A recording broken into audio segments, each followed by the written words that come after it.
Have you ever stared out at the dark ocean at night and felt a chill run down your spine? That feeling that you're not alone, that something ancient and sorrowful is watching you from just beyond the waves. Tonight, we resailing into one of the most chilling maritime legends of all time, the story of the Phantom prison ship. Picture this, the late 1700s. The world is a battlefield of empires, and the high seas are a dangerous place. Navies clash, and the unfortunate souls captured in these battles are often herded onto hulking, decrepit ships known as prison hulks.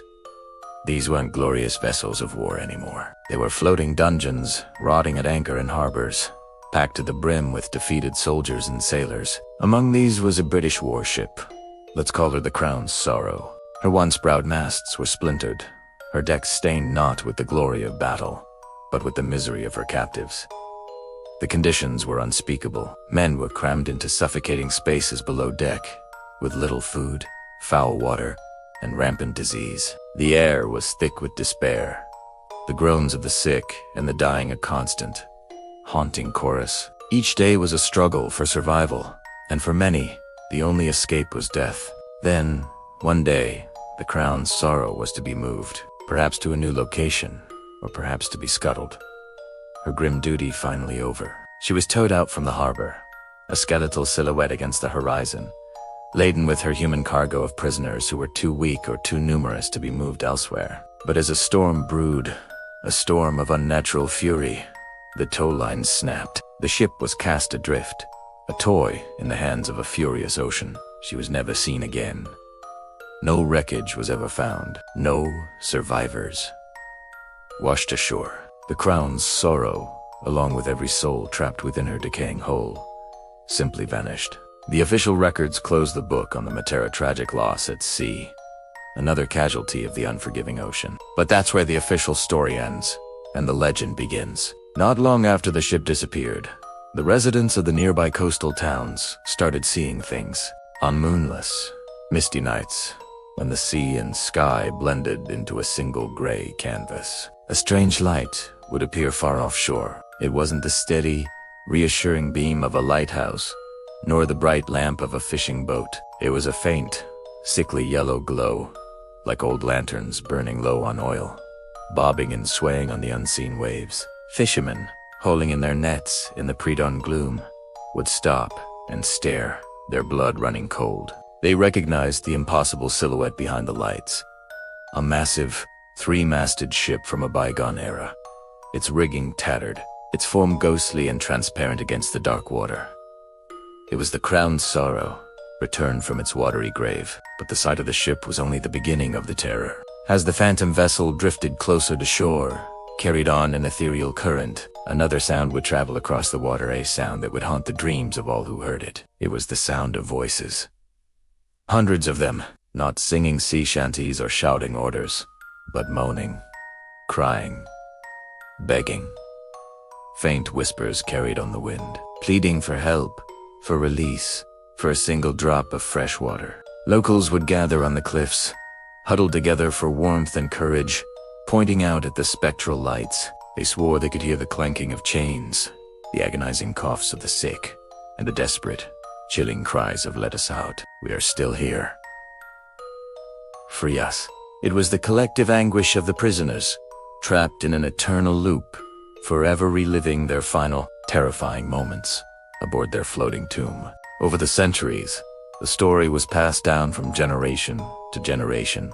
Parents would warn their children not to wander near the coast on stormy nights, lest they hear the phantom cries and be drawn to the sea by the sorrowful spirits. Skeptics tried to explain it away. They claimed the lights were merely marsh gas, an atmospheric phenomenon known as a will-o'-the-wisp, or the distant lights of other vessels distorted by fog. They argued the sounds were just the wind howling through the rocks or the cries of seabirds. But how do you explain the sheer consistency of the sightings? For over 200 years, people from all walks of life, hardened sailors, sober-minded townsfolk, and even modern-day tourists have reported the same eerie phenomenon: the ghostly lanterns, the ancient silhouette, and most terrifyingly, the chorus of pleading voices that seem to come from the very soul of the ocean itself. One of the most compelling accounts comes from the diary of a lighthouse keeper in the late 19th century. He was a man of science and logic, not given to flights of fancy. One foggy November night, he wrote that he saw the ship clearly, drifting less than a mile from his lighthouse. He described it in painstaking detail, noting its archaic design and state of disrepair. He wrote, "The air grew cold, and a feeling of profound sadness washed over me. And then I heard them. It was not the wind. It was the sound of human suffering, a sound so real and so painful that I fell to my knees and prayed. They are still aboard that ship, and they do not know they are dead." He never spoke of it again, but the entry remains a chilling testament. Even in our modern age, the legend endures. Boaters and coastal residents occasionally report strange lights on their radar that correspond to nothing visible, or they pick up faint, unidentifiable voices on their radios when sailing through the area where the Crown's Sorrow was last seen. Are these just technical glitches, or is something else at play? Is the collective trauma and misery of those prisoners so powerful that it left a permanent scar on the fabric of reality? A psychic echo, replaying itself over and over on the dark, empty stage of the ocean. The story of the Phantom prison ship is more than just a ghost story. It's a haunting reminder of a brutal chapter in history. It speaks to the suffering of those forgotten by time, whose final resting place was not a peaceful grave, but a terrifying, watery prison. Their voices, reaching out from across the centuries, aren't just a spooky legend. They are a plea to be remembered. So the next time you find yourself by the sea on a dark and quiet night, listen closely. Listen past the rhythmic crash of the waves and the cry of the gulls. You might just hear a faint, sorrowful whisper on the wind.